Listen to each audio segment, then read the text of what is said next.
নলবুড়ি গ্রামীণ হসপিটালে আসলাম আমি, ভাঙড় 1 নম্বর ব্লকের মধ্যেটা পড়ে। হসপিটালের পরিস্থিতি কোন জায়গায় দাঁড়িয়ে আছে, স্টাফ কি আছে, কত পাচ্ছে, কি সুযোগ সুবিধা আছে, কোন জায়গায় গ্যাপ আছে, সেই বিষয়ে সব আমাদের আলোচনা হলো। বিডিও সাহেব ছিলেন, ব্লকের যিনি হেলথ অফিসার ছিলেন, আরো তারা অ্যাসোসিয়েট যারা ছিলেন, তারা আলোচনা হয়েছে। পানীয় জলের যে দুরবস্থা, এখানে এমপি কোটা একটা হয়েছিল, সেটা অকেজো হয়ে পড়ে আছে। এই সমস্ত বিষয়গুলো, টিনেজ প্রেগনেন্সি নিয়ে যে সমস্যা, সে বিষয়টা নিয়ে কিভাবে এটাকে বন্ধ করা যায়। টিবি রোগে যারা আক্রান্ত, তারা নিয়মিত এখান থেকে ওষুধ প্রোভাইড করা হচ্ছে, তারা খাচ্ছে না, অনেক ক্ষতিগ্রস্ত হচ্ছে। 50টা যে সুস্বাস্থ্য কেন্দ্র আছে, অনেকের জমি, নিজস্ব জমি নাই বা ভাড়ার বাড়িতে থাকছে, হচ্ছে ইলেকট্রিক সমস্যা, সেগুলো নিয়ে সমস্যা আলোচনা হয়েছে। এখানে যারা মেটার্নিটির যেটা ওয়ার্ড আছে, সেখানে যারা বাচ্চারা আছে, সেখানে একটু সমস্যা, তা ওই ওয়ার্ডের মেল ফিমেল ওয়ার্ড এক জায়গায় হয়ে যাচ্ছে, কমন বাথরুম হয়ে যাচ্ছে, এগুলো যাতে এক্সটেন্ড করা যায়, মানে বিল্ডিং এক্সটেন্ড করে এগুলো করা যায়, সেই বিষয় নিয়ে আলোচনা হয়েছে। এখানে সিজার হয় না, যা নর্মালে, নালে সিজারের প্রশ্ন হলে রেফার করে দেয়, ফলে সমস্যা হয়, যেখান থেকে প্রায় 30 কিলোমিটার দূরে যেতে হয়। সেই বিষয়টা কিভাবে সুরাহা করা যায়, আনুষঙ্গিক বিষয় নিয়ে আলোচনা হয়েছে।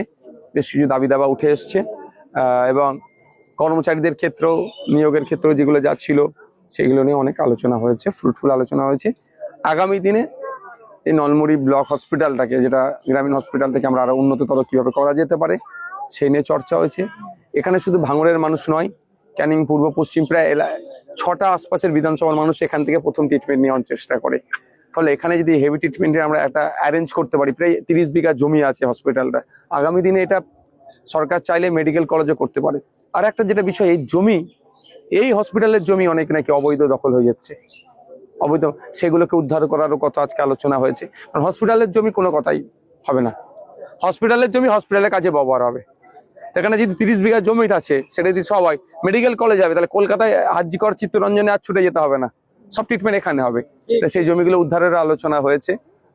থানার পক্ষ থেকে যিনি অ্যাডিশনাল বাবু ছিলেন, তিনিও আমাদের সাথে সহমত যে না, দ্রুততার সাথে সেগুলোকে করাবে। নিরাপত্তার জন্য ব্যবস্থা আছে, লাইটের যেগুলো খামতি আছে, সেইগুলো, যে লাইটগুলো আছে কিছু জ্বলছে না, সেই বিষয়গুলো, এক কথাই সমস্ত বিষয় নিয়ে আজকে সর্বাঙ্গীন উন্নতির কথা হয়েছে, আমরা আলোচনা করছি। আগামী 3 মাস পরে আবার আমরা বসবো অফিসিয়ালি, তার মধ্যে আমিও কয়েকবার ভিজিট করতে আসবো। ভাইজান, যে সাধারণ মানুষ যে এখানে আসলে একেবারে যে সিজারের কথা আপনি বললেন, তবে সিজার নিয়ে এবারে কি পরবর্তীবারে কি এটা চালু হবে? দেখুন, সেটা নাই যাতে এখানে হয়। এমনি এখানে প্রতি মাসে 80 থেকে 100 জন নর্মালি ডেলিভারি হয়।